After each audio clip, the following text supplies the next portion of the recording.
अस्सलाम वालेकुम नाज़रीन, मैं हूं सलवा हसनैन और आप देख रहे हैं पंजाब की आवाज़ न्यूज़। आइए नजर डालते हैं आज की अहम खबरों पर। लाहौर सूबाई वजीर सेहत और चेयरमैन काबीना कमेटी बराए डिजास्टर मैनेजमेंट ख्वाजा सलमान रफीक का डीजी खान का दौरा। डायरेक्टर जनरल पीटीएम में इरफान अली काटिया व दीगर अफसरान भी हमरा हैं।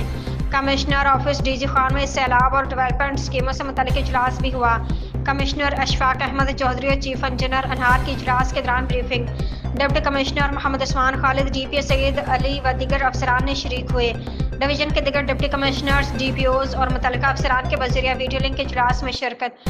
सूबाई वजीर को दरियाओं बिलखसूस रोद कोहियों के सैलाब से मुतल्लिक ब्रीफिंग दी गई। सूबाई वजीर से ख्वाजा सलमान रफीक का इजहार ख्याल डिवीजन में फ्लड मैनेजमेंट के लिए सर्वे करवाया जा रहा है। ख्वाजा सलमान रफीक, सैलाबी पानी से कीमती इंसानी जानों और अमलाक को महफूज बनाना है। डीजी खान और राजनपुर अजला की 13 छोटी बड़ी रोद कोहियों की फिजिबिलिटी स्टडी जा रही है। सूबाई वजीर को ब्रीफिंग।